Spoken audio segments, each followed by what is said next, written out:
Hi guys, welcome back to Casting Commons, the show where we discuss and talk about all things Pauper. I am your host Teasdale, and this is my co-host, the volcanic spite himself, Reese. Hello. Yes. It seemed rather fitting. Yeah. Before we start, please do not forget to hit that like, subscribe, and follow button so you never miss an upload. It also helps with the algorithm and us to get exposure. It's a really great way to support us for absolutely zero cost. Zero. So I recommend doing it. Anyways, pal, what have you been up to? I've done quite a bit of Magic this week and quite a mix as well. Our local F&M was Legacy, so I played Black Red Reanimator in that, which was all good fun as always. I've been updating some of my paper Pauper lists because next month, basically all our F&Ms are Pauper and it's the Northern Pauper Open. Mm-hmm. So I updated elves and built up that mono red Tron list. Mm-hmm. As well as got a pile of Jeskai cards out for you. Mm-hmm. Once I figure that out. Yeah, once you figure out which ones you need. I'm gonna say I finished that league I was playing with White Weenie, but it was more I abandoned that league with White Weenie because I ended up playing 2 rounds, Modo crashed and reset it. Then I played 2 rounds and then Modo crashed and reset it. So I'd played 4 games in a league and I was still on game 1. Then I won my first game and queued into FAMs on my second. And then I was just like, yeah, I'm not playing this anymore and just dropped from the league. So a bit of a disappointment on the White Weenie side. But it just, like, when I first started that league, it felt like it was well placed. Mm. And then when I was like playing, when it crashed the first time after that, it just felt like White Weenie was so bad in the league. Mm. Just everything was like horrendous matchups. Yeah, I can get behind that. It definitely cycles, to be fair. Yeah. Especially with how much hate it sees. Yeah, especially on leagues as well. Like it depends as well what time you play. Mm. Like I find that some days if you play at a certain time, it's just like massively skewed from a different time. Yeah. Which I guess is because people in different parts of the world play at different times, I guess. And then finally, I played quite a bit of Type 2 on Arena. Basically because I can play it on my phone and I don't have to sit on my computer and play, so I can watch telly and and play Arena. I'm looking at going to some RCQs, which are standard, so I was like, well, this is probably the easiest way I can consume standard without actually putting in any effort. So it was fun. As I said last week, Arena's a very odd way to play Magic. But in terms of letting me see a bunch of cards that I've paid zero attention to for the past 2 years, it functions quite well. Interesting thing, I guess, about that is very topical, I guess, is obviously those type of platforms, i.e. Hearthstone and Legends of Runeterra, have recently announced that they've had to basically smallen their team. So like Hearthstone's let people go and Legends of Runeterra have to basically consolidate their teams and all that sort of stuff because it's not making as much money anymore. Be interesting to see where that sits with Arena as well. I imagine that may tie into, was it last month? Hasbro let like 1,000 people go or something, and a lot were from Wizards. Obviously, I know they were from like the esports department and stuff like that, but I'm assuming they'll be from all departments, including Arena. And then it quite ironically they forgot the streamer event or whatever for Oops, we've fired the person that was in charge of this event. Sorry, it won't happen. Yep. That was a good one. Yeah, it was a rough one. What about yourself? What have you been doing? I've literally just been testing. To be honest, I keep just trying random decks and random variations of glitters. There's a list. The name escapes me who it was.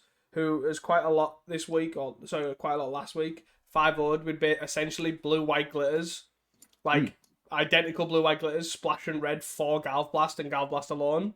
Like no Hawks, no Synths and stuff like that. And it seems to be doing quite well. I tested a list very similar to that. A couple of leagues with the The only difference was I replaced Ardent Recruit from I took out Moonsaker Hacker and replaced it with Ardent Recruit just because I think that card's absolutely insane. And I also hate Moonsaker Hacker in blue white glitters. Part of my deck updating was I updated blue white glitters and took out 4 Moonsaker Hackers and put in 4 Ardent Recruits. It's just that card is awful in blue white. Like, I just don't get it. Like, don't get me wrong, I do get the excitement of, look, I attack with my Ornithopter and I Moonsaker Hacker it back and I get to draw a card. And then it gets Stonewalled and it sits there and it basically just gives all that glittered card +1/+1 for the rest of the game. And that's basically all it does.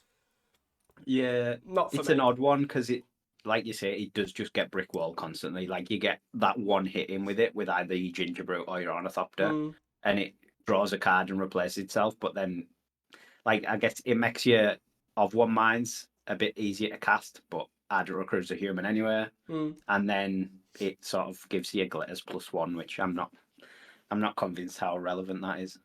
And then also, even if it does hit, I often find like the looting isn't actually that good. You have to like play weirdly to ensure you get a card in your hand to discard it in case it's better than the card that you would have played. Do you know what I mean? Like you're banking an Ornithopter in your hand that you've returned with your Moonsaker Hacker last turn to basically, if you draw something better than the Ornithopter, you can pitch it. And it's like, well, I could get in for more damage now because of this, but if I just had a regular 3/3 hitting in, I wouldn't care. Yeah, and the stuff the hacker gets brick wall by is like so incidental as well, like just like a spell stuff sprite or something. Yeah. Where if you literally, like you say, you had an Ardent Recruit, you could just be smashing in. And yeah, basically I played I think 2 leagues, 4-1, basically both losses on the 5-0 as well, which was pretty unfortunate. But yeah, it was nice to have access to both Galvblast and Rebuke, I found. Yeah. Because the Rebuke gives you game against decks that you kind of wouldn't really have game against. But my big downside at the minute is I feel like losing Hawk and Synth is like, that's what I felt like I missed the most. I just felt in the effectively like blue-white deck, I just felt like you were missing cards so much. And yeah, I think especially your play style, it sort of lends it to that sort of more mid-rangey, grindy value game as well. I was just thinking the basically going blue-white splash red for Galvblast is like sort of convincing me that that's how you play glitters. It's strong, really is strong, and forcing people to just like, here, answer this, but I have Rebuke up anyways, so you got to have 2 answers for this. It's like, it's actually, honestly, it's really, really strong. I do think the Hawk, like, I wouldn't say I missed the flyer of the Hawk, I just missed the synthy value. It just seems so good. But obviously, as you say, you do slow it down just a little bit, and maybe that is what like the issue is. But obviously, people are having success with like the Walker-esque list as well, or even the Walker with the impulses. With the impulses, even if they are not on Ardent Recruit but are on Ornithopter or whatever, like that sort of Ren's Resolve Thoughtcaster list is still doing strong. But my biggest issue now, I think the sideboarding thing is a bit strange for me as well. Obviously, there is the I want to say the Walker sideboard, which is like the 4 Dispels, the 4 Seal of Fires, the 3 Ren's Resort, 3 End of Festivities and all that sort of stuff. And then there's the Pauper sideboard, which is the a million Acolytes and it's like, which sideboard is better? Because I haven't really had either be tested. I haven't had the issue where I would have won that game if that was an Acolyte, or I would have won that game if it was a Dispel. I can see the pros and cons, but I've never actually come across them, if that makes sense. All my losses are basically I have an incredible amount of Dust to Dust in my top 10. Yeah. That was going to be one of my questions, is how is obviously the mana base on the Jeskai one is a lot clunkier than the blue-white one. That was the sort of another upside to just being 2 colours, is like 90% of your lands coming untapped. It's just the 4 bridges, where in the Jeskai one, is it 12 bridges or something? Not that many, 10. Yeah, but the blue-white splash for Galvblast a lot less as well. Yeah, so you essentially, that's why I was sort of liking the idea of that for the red. You basically lose a untapped land, I think, for like maybe 1 or 2. You don't lose many because you're running like the 4 Razor Tides anyways, and you effectively replace the Darksteel Citadels for Great Furnace. Yeah, essentially. So you've kind of you get your free red. Yeah, That makes sense.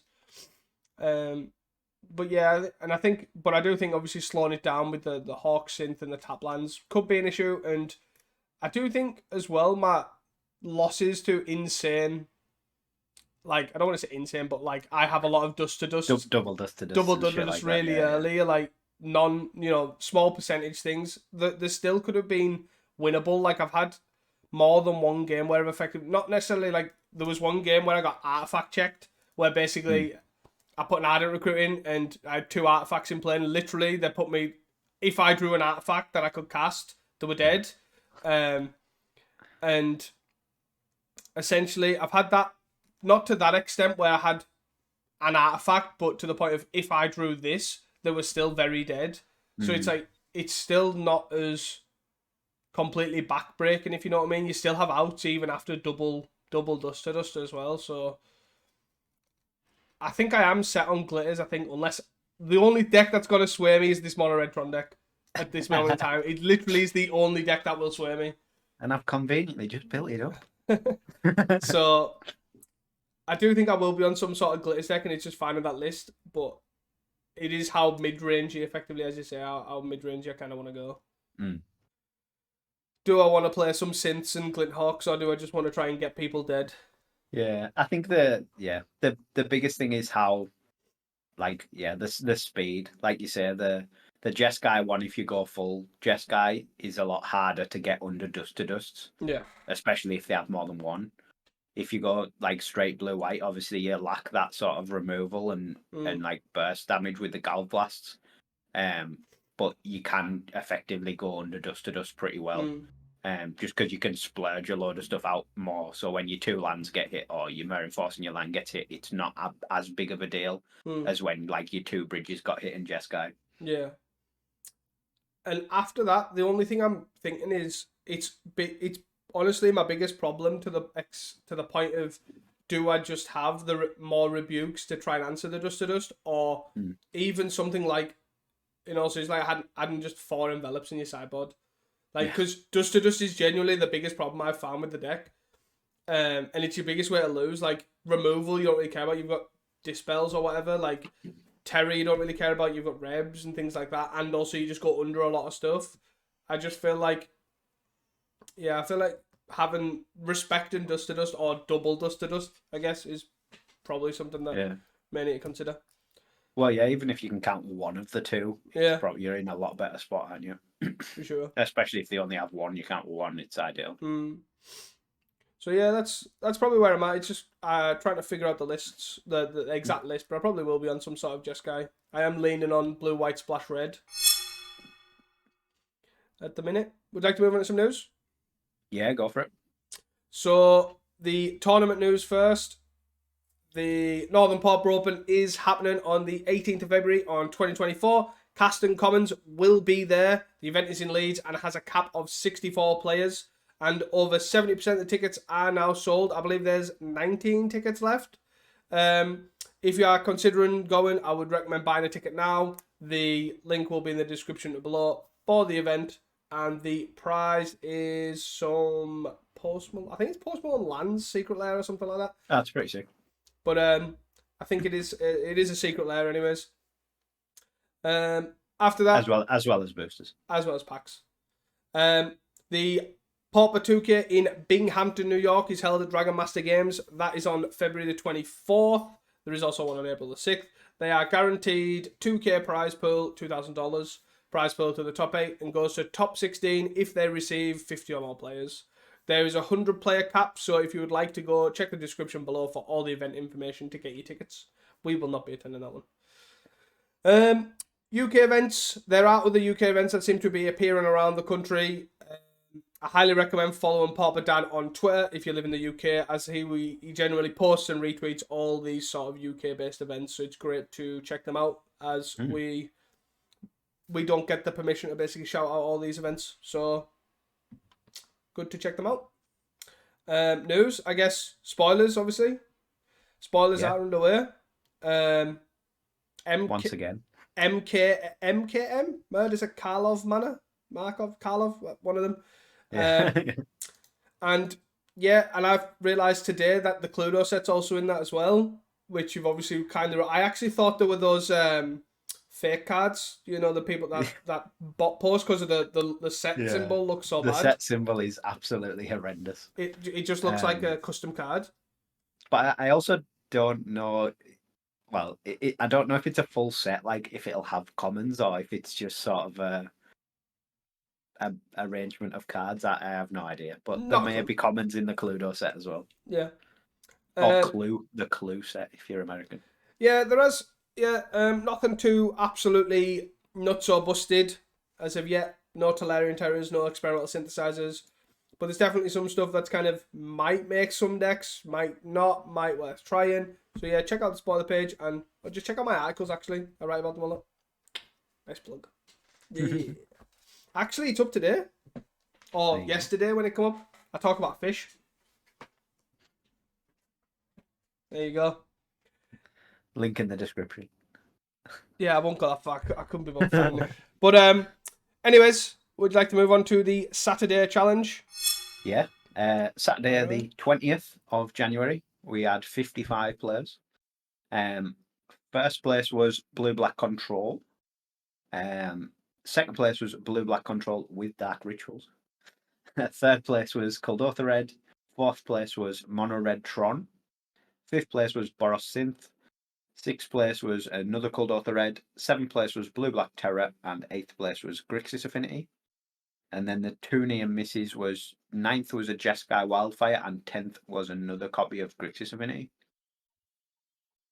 Yeah, a pretty interesting top 8. A lot less blue than we've been seeing. Still, obviously, very well represented. Like 50% of it is still blue, but it's nice to see not 75-80% of it be blue. The blue-black decks as well are different than we normally see. The first place is sort of a blue-black terror, but like on a more control-y role. It doesn't play any Gurmag Anglers. And it plays sort of Thorns and Murmuring Mystics, as well as a bunch of spells. So less focused on jamming out a 5/5. And then same with the second place one, really. This one doesn't run terror, it's more just full-on control, but then has Thorn of the Black Rose to Dark Ritual out on turn 2. Or turn 1, I guess, if you draw 2 Dark Rituals. So yeah, a very interesting, different take, something a bit different from the normal blue-black terror and blue-black fear that we see quite often. Yeah, we did see it like sort of be like here and there, like when Murmuring Mystic was released, like the Dark Ritual version. And it seems like obviously people are working on it, running terror, changing the threat package, cutting the Dark Rituals entirely. But yeah, it's definitely interesting for sure. I like this take on it. It makes it feel a bit more refreshing than just getting terrored or fairied out there. Yeah. However, it does make it a lot harder to identify what deck you're on against. Even. I think the terror one especially, like, it runs 4 terror, but it runs 0 of the put X cards in your graveyard cards. Like, there's no Thought Scours, there's no Considers, there's no of the other Thought Scour that you have to target yourself. Mental Note. Mental Note. It is literally just like the blue-black control suite with terrors in. Because I guess it's a Gurmag that doesn't eat the graveyard for other Gurmags. And has ward. But yeah, essentially, like, you could be halfway through the game. Like, even the mana base, like, things like, to me, like, Bog, Maestro's Theatre, things like that are usually, like, stellar signs. Oh, you're against fairies, not against terror. But then there could literally be, like, Theatre, Augur, Thorn, and you're like, okay, I need to avoid Spell Stutter Sprite. And then halfway through the game, it's just, like, bang, terrors, and like, oh, wrong deck. Yeah. Obviously, not the end of the world, but it's obviously still something that does happen. Like, obviously, I think a lot of credit comes to obviously identifying what you're against early and knowing how to play against it and play around it. And you sitting there playing around a Spell Stutter Sprite when you're not against a Spell Stutter Sprite deck can cost you games. Yeah, especially if, like, one turn they just jam 2 terrors that you weren't expecting. Like, that's a big ask to answer those. Yeah, definitely. It's definitely a sweet list though. Like, I really do like. I like the whole Behold the Multiverse. You know, variety of answers. Sorry, you know, you got your Agony Warp, your Echo and Decays, your Fumes, even your Dispels and Cast Downs and stuff. It's definitely cool to see. I guess it shows one. I guess one thing that does surprise me, but not as of late, is Preordain's always been like the standard. Like that's the draw spell for Pauper. Obviously, you don't have many shuffle, or you didn't have many shuffle effects. It's the best on its own. And this deck and the second place deck, both on ponders, no Preordains, along with Brainstorm. Obviously, with the addition of Lorien revealed, you just getting it a lot better. Yeah, you're just getting a lot better use out your ponders, and you've also got Augur as well. So you've got a lot of different ways to just manipulate that top to make seeing that extra card more relevant. They're both like fitting in like randomizer like shuffle lands as well. Like the first place has that theater, and then the second place has a Ash Barons as well. Yeah. So even just getting a little bit extra value off your like 18th land, 19th land.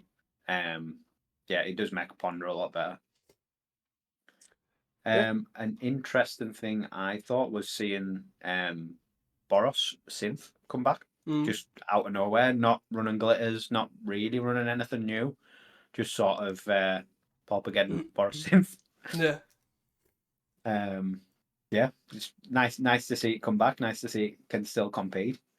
It's sort of the more burn heavy version that we've seen before with the double Foundry Helix and then the 8 burn spells. And then obviously your core Skyfisher Glinthawk Synth engine. It's like nice to see play another. Yeah, nice to see another non-blue deck. Yeah, it's pretty nice to see. I do like these sort of decks. Like obviously, I'm a big fan of like Mardu Synth, Boros Synth, all that sort of stuff. They do just outgrind anything. Also, I just really do. I have a soft spot for Bad Batfist. I just wish that card seen more play. But yeah, it's a sweet one, and obviously the burn heavy style Boros is always so. It's always good to keep you on your toes, but it's so depressing when they're like, I don't know, 18 cards deep, and you're like, okay, I'm durdling, then just end of turn, burn spell you, untap, burn spell you, you're dead. Yeah. It's like, all right, okay, fair enough. So yeah.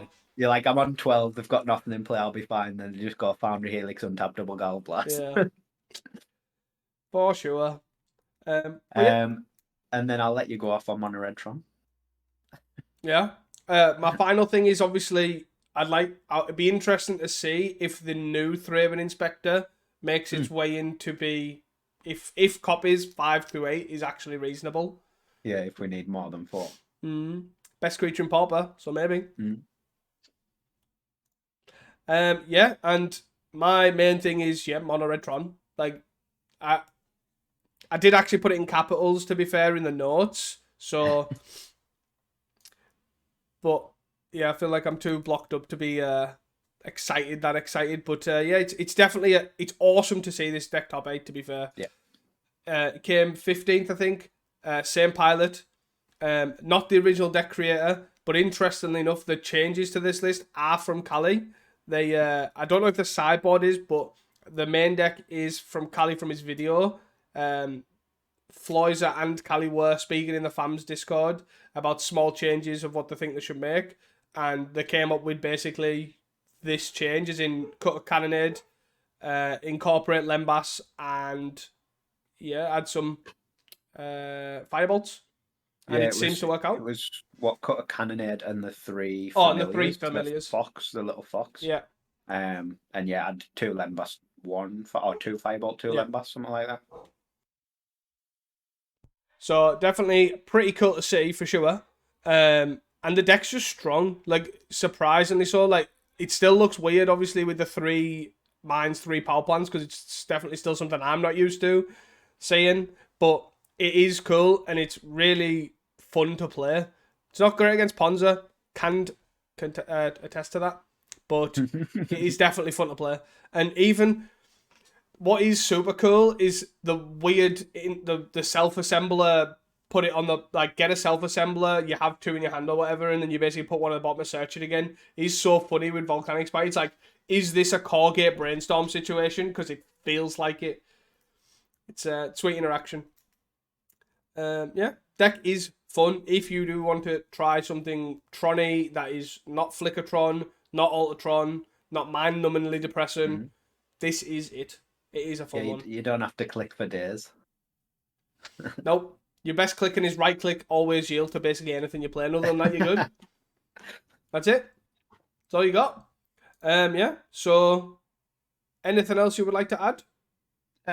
No, I don't think so. It was quite a nice challenge. A few, not new, but a few decks we haven't seen in a while. Obviously, Mono Red Tron is very new. Borisynth and the two blue black controls we haven't seen in a while.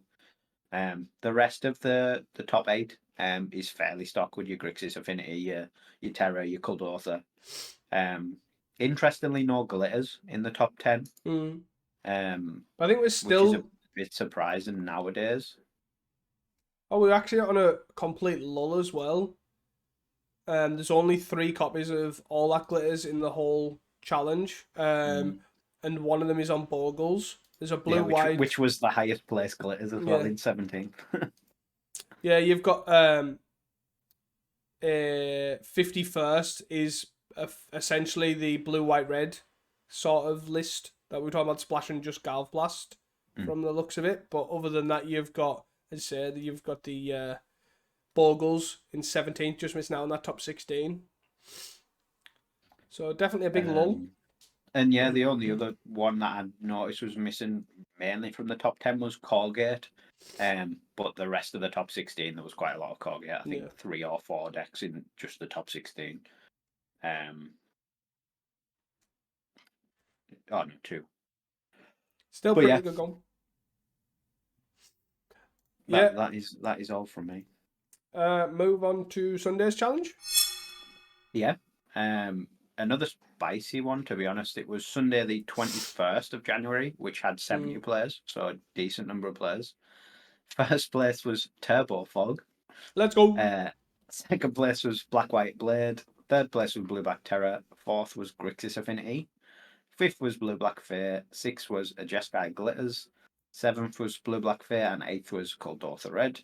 And then the 2 near misses. Ninth was Gardens, and 10th was Blue Black Terror. So yeah, again a top 8 that's pretty full of the usual suspects. With Fair, Kuldotha, Glitters, and Grixis, as well as Blue Black Terror. But then the top 2 being essentially what I would say are very outlier decks. With Turbo Fog being a very fringe combo deck, and Black White Blade being something that sort of had a lot of interest in it when Ixalan came out, but never really found its feet in the challenges. So yeah, it's pretty nice to see. Yeah, the interesting thing I do like is that also both first and second are interesting takes on their almost fringe archetypes. First of all, the Fog deck, which I also do think is quite well positioned. It has a really interesting sort of mainboard sideboard sort of thing going on, and it's almost, the thing that I do like about this sideboard is it feels very Other Eternal format-y, is the best way I can describe it, is because a lot of Pauper sideboards at the minute are just stick 4 of this card in, stick 4 of this card in, stick 4 of this card in, stick 3 of this card in. Where this is I'm going to get incremental value from these powerful sideboard cards, kind of like Legacy and obviously other formats like that. And it is nice to see. It's I want this, I want Keep Watch for Mono Red.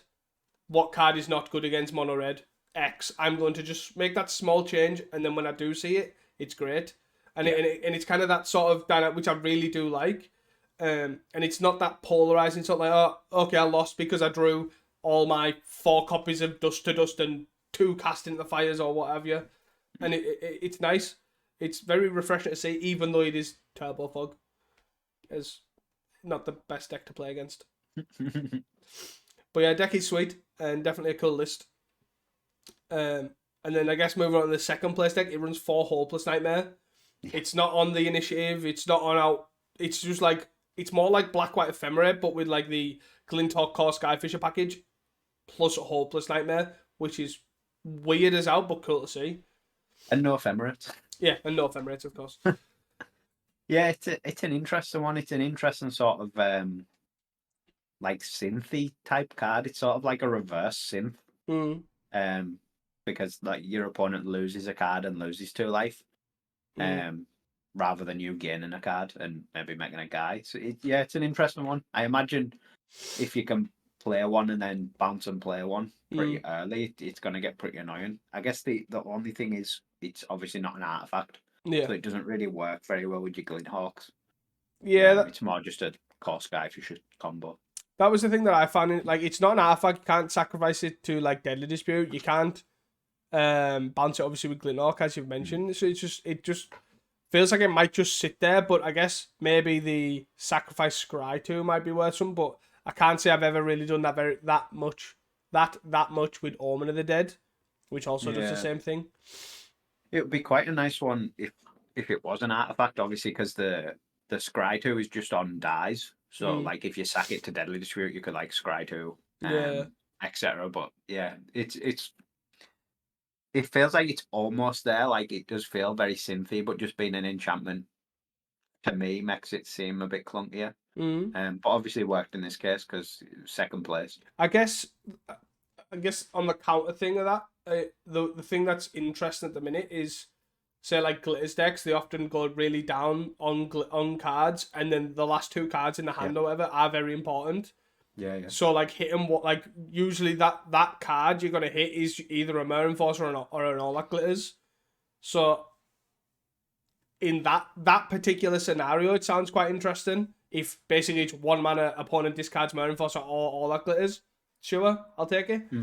But the interaction in the long game seems not like it's there. Yeah, I think another thing I've noticed with this is the mana base is quite interesting as well. Like they're playing artifact lands, just in place of like plains and swamps. Obviously for the Glinthawks and the Deadly Disputes to be able to support them. Where if you sort of the 4 Hopeless Nightmares and one of the 2 Omen of the Deads were maybe just more artifacts, you maybe wouldn't need to make your mana base a bit more fragile.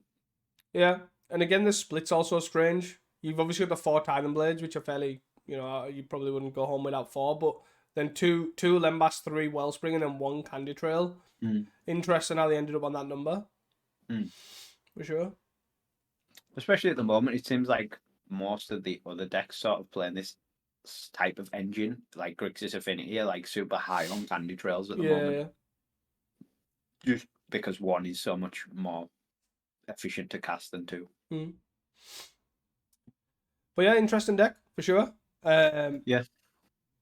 The only other thing really I've got is obviously it's a great top 8. You've still got obviously quite a lot of blue in there. Still pretty much like 50% is it, something like that. And obviously it seems like a good weekend overall for Kuldotha.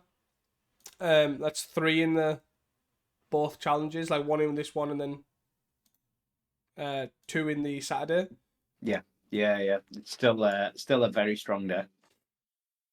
And then what was the lists very similar? That's what I was looking for. There we are. They seem to be all on the I believe that was Blast. different, that cut on a Sealer Fire and a land to run 2 impulses. That was the 3rd place one. So it's sort of running the 18 land mana base with the Autonomous Furnace, but I'd cut a mountain and cut 1 Sealer Fire to play 2 impulses. Other than that, it was fairly stock. Where was the other one? The 6th place one was basically that, but without that impulse tweak. So it just was 3 Sealer Fires and the 18 lands. Yeah, and then this one here in 8th place is the similar to that one. It's basically no impulses, but on the Galv Blasty 18 lands. Yeah, this list seems to be what I've been seeing as the more stock list now. Yeah. The other stuff feels like more of a departure from this. But yeah, still a really good deck despite the Swift Spearban. Yeah. And then other than that, we're basically the Glitters deck. Obviously piloted by OutZero as well, another grinder, and is on like the more traditional list, just running Ornithopter, no Ardent Recruit, and kind of on the sort of acolyte sideboard too. Yeah, with the 4 impulses as well. Yeah, being the sort of big defining thing, I think. Yeah, and it's pretty interesting. Like obviously, there's many different ways to build this deck, and all of them seem to perform somewhat. Like I think this there was quite a lot of glitters. Yeah, there's 16 glitters decks. Obviously, all different colours, all different, some sort of variation. I think that like you say, they all seem to somewhat be able to perform, but I think Glitters just is able to carry sort of less than tuned decks, if that makes sense, because you can just like go Glitters on a Gingerbread and kill you, and if they have no interaction, they're just going to die anyway. Yeah, I find it similar like as Swift Spear was. It punishes awkward draws basically. Even if you stumble anything, like, okay, my Glitters is going on this guy and you're going to die. Yeah. So definitely pretty interesting. Obviously, a lot of blue-black in there too. Obviously, double blue-black Fair and a blue-black Terror, which is nice to have that sort of split, especially since there was basically blue-black Control and and then one blue-black Terror in Saturdays. So it's nice to obviously have that sort of different variation of how do you want to build your blue-black deck. But yeah, pretty sweet overall. Anything else you'd like to add? No, I think that's it from me. There was nothing really scrolling through the lists that particularly caught my eye. No, both days. There was a lot of variety, which is good. There wasn't that many sort of outlier decks. I guess the Bogles in 17th was something that we haven't seen in a while. But it wasn't a particularly interesting list. Innovative Bogles deck. There was a few tweaks on numbers, like with only running 2 Glitters and 3 Masks. But other than that, it's Bogles. I think, to be fair, we've seen like an almost downward trend of Tithe and Blade, and I maybe wonder if that was why the pilot maybe thought, perfect time to play it, and then obviously this particular challenge is a little bit of an uptick, obviously with the black white in the Sunday challenge. You've obviously got Gardens in there as well, and the Bogles was on the Saturday challenge. Sorry. Yes. But yeah, it's one, like you say, we haven't seen it in a while, and then the Saturday in particular, there wasn't that many Tithe and Blades. Although there was a lot of blue-black in the top 16, so I imagine that was tough because there's still a lot of Chainer's Edicts randomly kicking about. Even in like Fair, like 1 of and then 2 in the side, it's like if they just catch you with that 1 of Edict in the main, it's going to be pretty painful. Would you like to move on to shoutouts? Yeah, go for it. So the shoutouts are, first and foremost, is for Shatun for top forum with the sweetest deck in Pauper in the format right now. Congrats on that. Again, improvement on the top 16. Shout out to Weber for I believe it was this Saturday challenge, I think it was. Top 16. Yes, 15th. Yeah, came 15th with unfortunately not that spicy of a deck. Come on. Yeah, just blue-black Fair, right? Yeah. Used to be, all mono black sack and all these cool decks. Now he's joining everybody else. All right, we'll be playing mono red Tron next week. Fingers crossed. I guess after that, shout out to obviously all the grinders, so like Baker, Mog, Doubt Zero, Luffy for the top 8s on the Sunday. I seen Mog did tweeted basically sacrificed his standard challenge to top 8 this because basically he was double queuing and he was playing like he was saying how he needs to play aggro decks because he's playing 2 control decks double queuing. Shout out to them. I think GN came 11th as well with FAMs. Just missed out on the top 10. I would like to shout him out, but he needs to try harder. But to be fair, he does deserve some sort of a shout. He's running Ether Snipe in the main board. So yeah, your lists do get spicier and spicier as we go along. You need to put something in your sideboard just so like we know you're just listening and you're putting something in just for us so we can shout that sideboard card. I'll pick a card. Something interesting. Just something completely uncastable. Yeah, something completely uncastable. That sounds like a good idea. I like it. Or something where you have to find like your 1 of Mortuary Mire to tap for black. Something like that. Or you have to double black. Something that's got double black in. So then you have to Mortuary Mire and then somehow untap it. How do you untap? Oh, with Snap. Do you untap it with Snap to cast your double black card? Do it. This is how it must be done. So Jane, that's your challenge for next week. You have to top 16, and we'll shout you out with a Vincar's Justice in your sideboard. Yeah, a Vincar's Justice in your sideboard, or Vampire Sovereign. Well, I'll accept Vampire Sovereign. There we are. Yeah, and that's it, Yeah. pretty much. Move on to hot takes. Yeah. So hot takes from last week. My first one was that Dredge will top 8. I feel like I've got well into this Dredge hype train and it's just not it. Yeah, you're the only we one did on the actually train now. see some Dredge. Last week, obviously, there was none. But yeah, there was 21st and 33rd. But yeah, that's not close to top 8. The 21st on the Saturday, I think, was Medvedev as well, right? Yeah, it was, yeah. Changed up sideboard. I think he had like an archer in there or something like that. He had, I just remember looking at the sideboard and thinking, that's a bit different. He's experimenting. But we all know the true sideboard card for Dredge has now been spoiled. So all you got to do is wait for Markov thing to come out and your sideboard is sorted. And that is 15 copies of Slime Against Humanity. That is your... It's just the main deck card, isn't it? Oh, yeah, that's it. Cut 4 Acorn Harvest, put 4 Slime Against Humanity in your main, and then put 15 in your sideboard, and that's your anti-relic tech. You don't need to have Ancient Grudge. Just keep casting slimes. I'll build your deck for you, Medvedev. Don't worry. Yeah, definitely something. Glitters decks will have 2 copies in the top 8 because Jess Guy will figure out the configuration. 2 things that failed with this assumption is 1, they still haven't figured out the configuration because it's still all over the spot, and 2, only 1 copy was in the top 8 of the whole weekend. Yeah, one copy in the top 8, both like over the whole weekend was a bit odd to me. I definitely expected at least 1 in each, but yeah. Oh well. My other one was that we'll see more non-Cold Author aggressive decks, e.g. White Weenie, Heroic, Boros Glitters, etc. In the top 16, there was a few. There was Boros Synth, if you count it as aggressive, and Mono Red Tron, like you win by casting big red guys, and you've got a lot of burn. There was also White Weenie, and then the Bogles just missed top 16. And then the Sunday there was a bunch of glitters and a White Weenie in the top 16 as well. So not the worst start. Obviously the ones that are top 8 in are still just Cold Author. But yeah, it is good to see. Yeah. Obviously glitters is still, well, last week it was like the most played deck. Obviously this week it was less so. But it's just the transition to get other decks through there. Like obviously a White Weenie seems to flicker in and out of being good.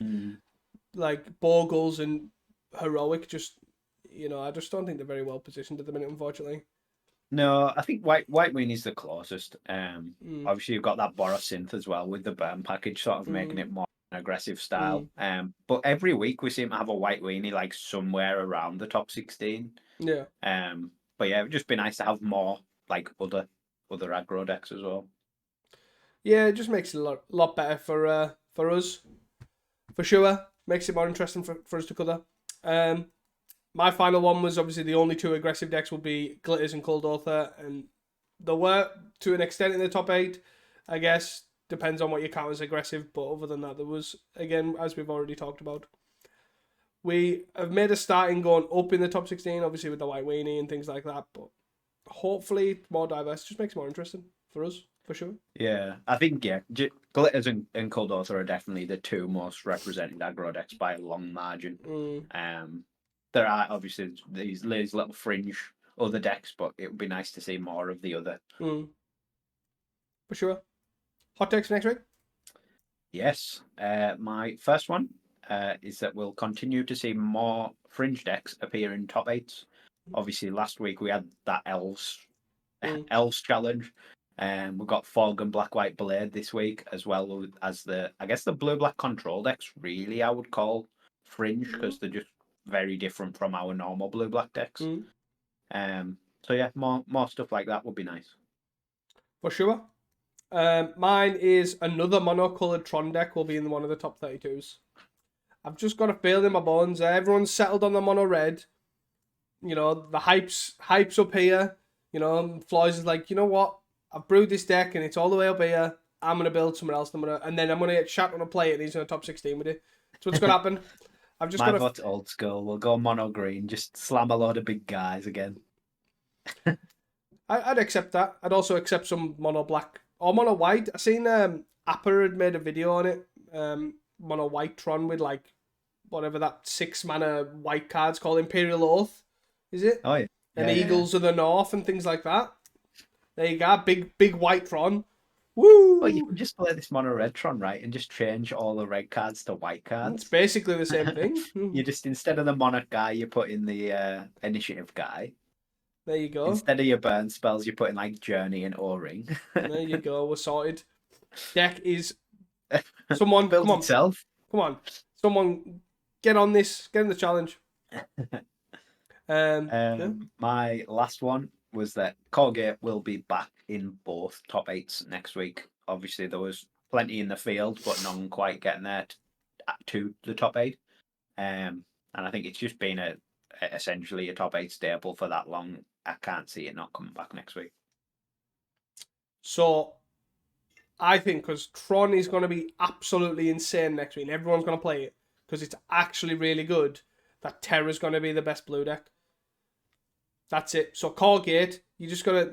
No one cares because all their guys just get bolted and blocked by self-assembler and cannonaded away. Cannonaded away. That deck's trash. Get rid of that deck. Terra, Yeah, I think Terra's a hard one to bet against in contemporary Pauper, really, isn't it? Nah, to be fair, it's just always gonna be good, and it's always there in Terra's some capacity. the new Delver. Yeah, yeah. Except it's 1 mana of 5/5 and has 1/2 instead of a 1 mana 3/2 player. You know what I mean? Remember? Yeah. Oh well. Back to the Terra life. Anything else? No, that's it from me. So guys, thank you for listening. If you have enjoyed this podcast, please do not forget to share it with your friends, your local Pauper community, and your loved one, and maybe even your vicar.